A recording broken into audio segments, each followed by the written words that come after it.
Welcome to Dateline SAU, your source for the latest news and sports from St. Ambrose University. I'm Cameron Giampaolo. And I'm Katie Link. Preparations for the renovation to LeClaire Hall are underway, forcing the St. Ambrose Fighting Bee Band, which has been using the 105-year-old building since 2016, to move out. Dateline SAU's Austin Albert was there on moving day. In October of last year, the St. Ambrose Board of Trustees and President Amy Novak announced an $8 million renovation to SAU's second oldest building, LeClaire Hall. While the renovation will do a lot of good for the campus community, the news meant that the SAU Fighting Bee Band would be relocating to a new space off campus. This past weekend, it was all hands on deck to help the band settle into their new home at the St. Vincent Center Gymnasium. Players from the SAU football and men's lacrosse teams were there to lend a hand, all too happy to help a fellow athletic team. Our guys are always willing to help around campus, so it's just a great opportunity for us to, help out someone in need, and, they need the numbers, so we thought, why not? We got 40 guys, so make the job a little quicker. The move, which could have taken up valuable rehearsal time for the SAU athletic band, took just 2 hours, with members of the band excited for the extra help.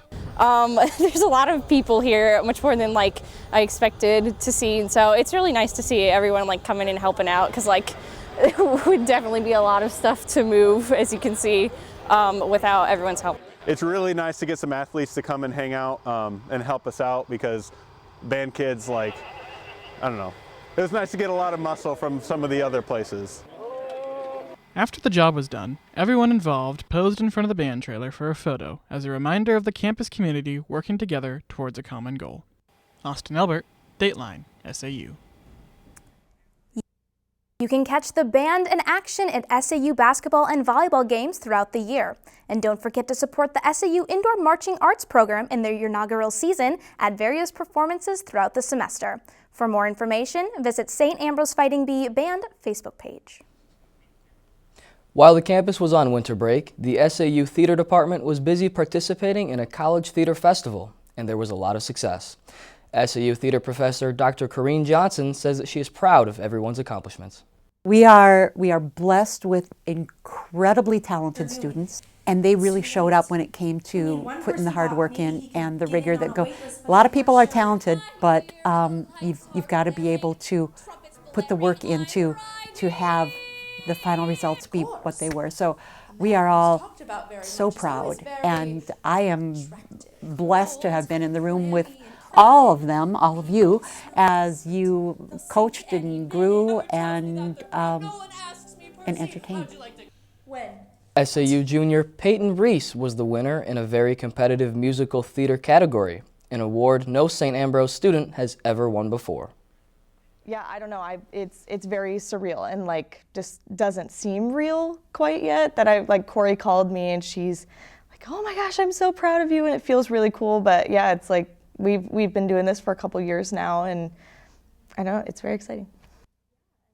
Along with Reese, 13 other St. Ambrose students participated in a variety of different events for the Region 5 Festival, a region that includes colleges and universities from 7 Midwestern states. St. Ambrose University hosted an event in the Rogalski Center last week where students could explore some of the clubs that exist on campus and learn about some of the opportunities they can provide.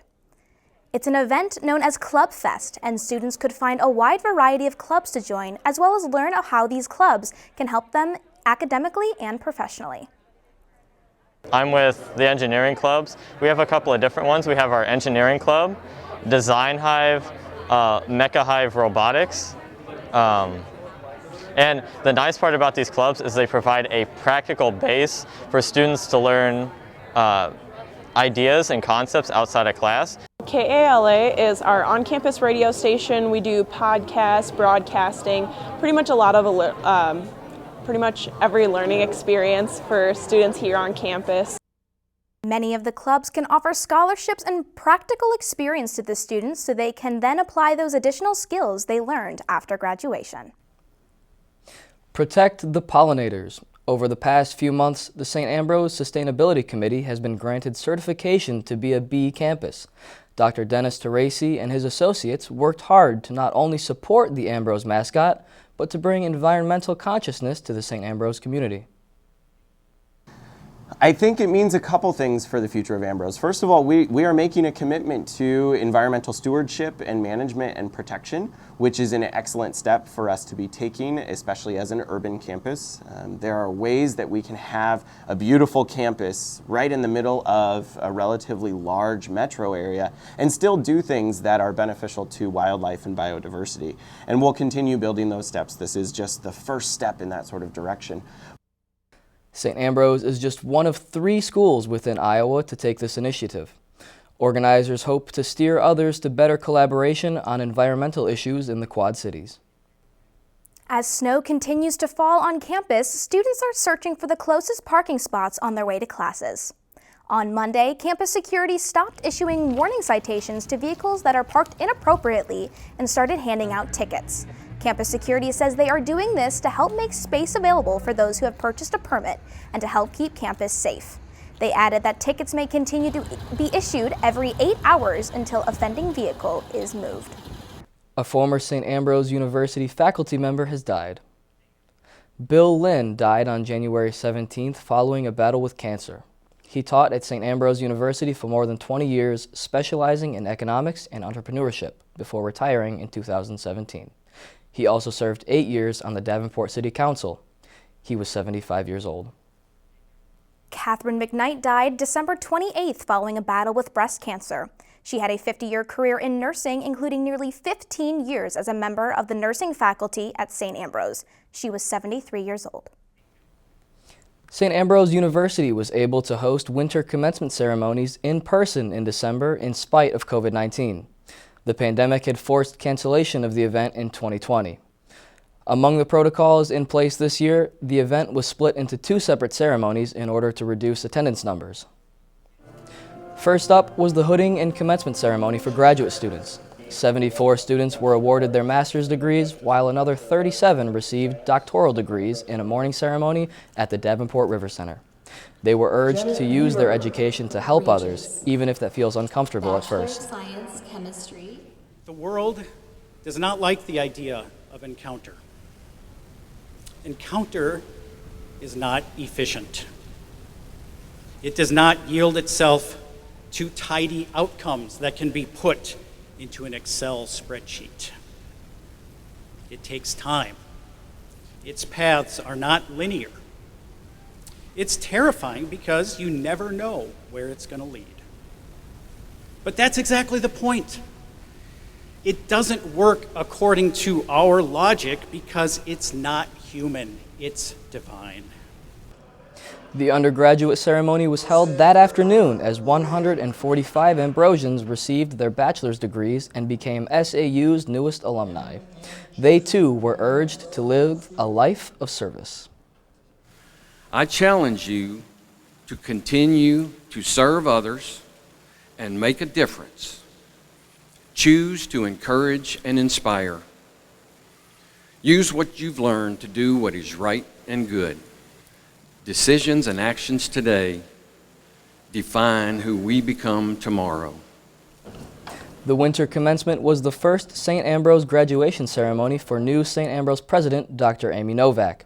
Like her predecessors at St. Ambrose, she offered advice to the graduates. We charge you to use your education, an education anchored in the gospel values of justice and mercy, to always put others before yourself, to offer grace, to extend kindness, to listen authentically, to appreciate difference, to find common ground. All attendees were asked to wear a mask, and both graduation ceremonies were available via a live stream. Coming up after a short break, St. Ambrose University introduces a new head football coach.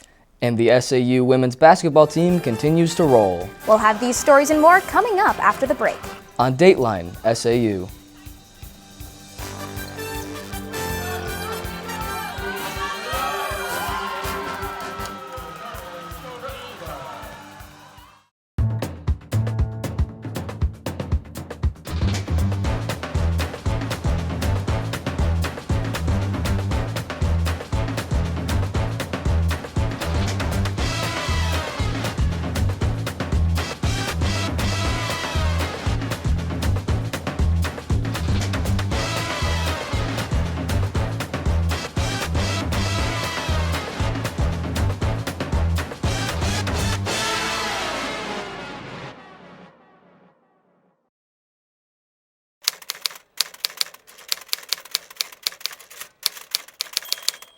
love the culture here at St. Ambrose. It means family to me. I think it's that personal touch you don't receive at a larger institution, and just the values that St. Ambrose has.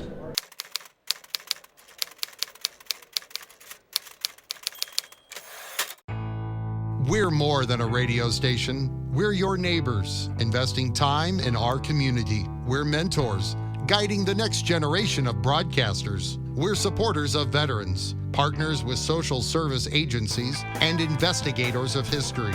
We're dedicated sports fans. We're committed to the stories that make the Quad Cities unique. We are KALA Radio, 88.5 FM, 106.1 FM. Turn it on, turn it up.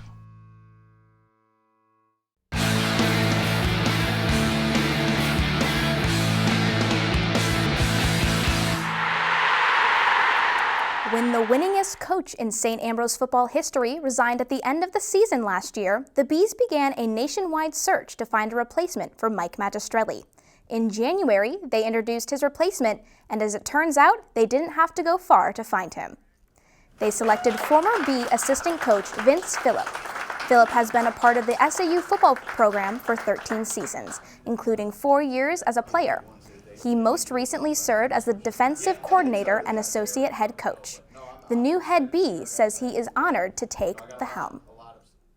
I feel very, very proud. It's a really, really neat deal. Like I said, I had some of the best times of my life with some of the best people at a place like this. So really, really proud. The amount of support at a place like this, not just only from an athletic standpoint, but from people on campus here. It was a really easy place to come back to back in 2017 when I had that opportunity. It's home. It just feels like home. Phillip graduated from St. Ambrose in 2009 with a degree in sports management. He then earned a master's degree in organizational leadership from SAU 2 years later. 20 wins in a season are considered a mark of success for a basketball team. The St. Ambrose women have already reached that mark with nearly a dozen games yet to go. Last Wednesday, they were looking for win number 21 as they hosted the Cardinal Stritch Wolves. The Bees already had a comfortable lead when Kylie Wroblewski worked the lane for this left-hander for a 43-19 advantage. Next, it's Avery Everts with the bucket, and the Bee lead extends to 26. And check out this pass from Anna Plummer to Madeline Prestigard, and St. Ambrose wins this one easily, 66-31. The women followed their victory against Stritch at home by next hosting Calumet St. Joseph in Lee Loman. The Bees got out to a fast start against the Wave with plays like this assist from Anna Plummer for a layup from Maddie Cash. The Bees continued to share the ball for the best look at the hoop. Here, Olivia Cantu finds Mel Stewart all alone under the hoop for another easy two. But the big story of the night was 44 for the Bees, Kylie Wroblewski scoring her 1,000th point at St. Ambrose. Congratulations, Kylie. The women improved to 21-1 with some big conference games ahead. They will be working for a high seed when the conference tournament starts in just a few weeks. It's been a roller coaster ride for the men's basketball season, losing 7 games in a row at one point. But the Bees look like they're climbing out of that hole and starting another streak, this time a winning one. Cardinal Stritch came to town for a conference clash, and the Bees weren't kind hosts. Here, Will Spriggs finds Jake Friel open, and the Bees extend their lead to 9 early in the second half. Next, it was Friel's turn for an assist, and it's Tom Kazanecki for 2, and the Bees are up by 11. And how about this effort? Grant Mason with the miss from the corner, but he fills the lane and earns a tough and 1, and the Bees gain a big conference win. The Bees look to continue their newfound success at home once again when they hosted Calumet St. Joseph at home last Saturday. Sophomore Jake Friel opened things up for the Bees from the three-point line, knocking down 50% of his attempts on the night. Later on, Will Spriggs would push the paint for another layup, contributing to his 20-point performance against the Crimson Wave.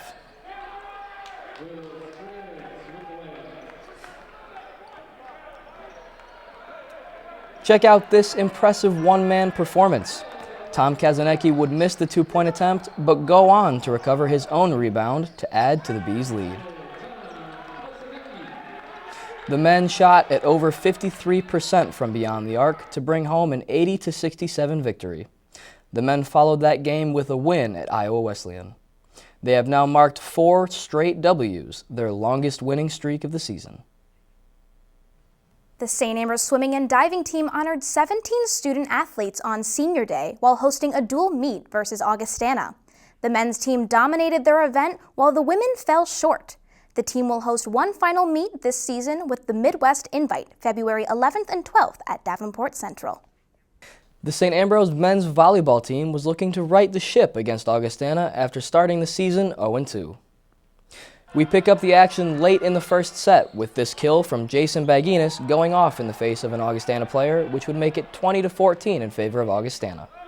The Bees were up 9-5 in the second set when Mikolaj Zielonka sent this spike back with a commanding block. The second set was all but over after this authoritative kill from Jason Baginis. The Bees take the set, tying the match at 1 apiece. However, the third set was taken by Augustana.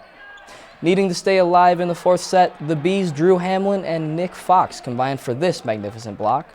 But despite the great effort, the Bees would fall in 4 sets, staying winless on the season. Jeremy Gutierrez led St. Ambrose with 10 kills, and Jason Scribner had a team-high 27 assists. The 2021 national champion, St. Ambrose University dance team, received their NAIA national championship rings in a ceremony at Lee Loman Arena. They commemorated the national title that the team won last March.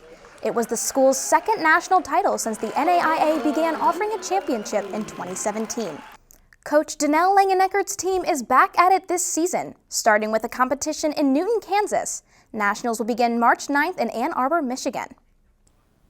And that's all we have for you on this edition of Dateline SAU. We'll be back next week with the latest news and sports from St. Ambrose University.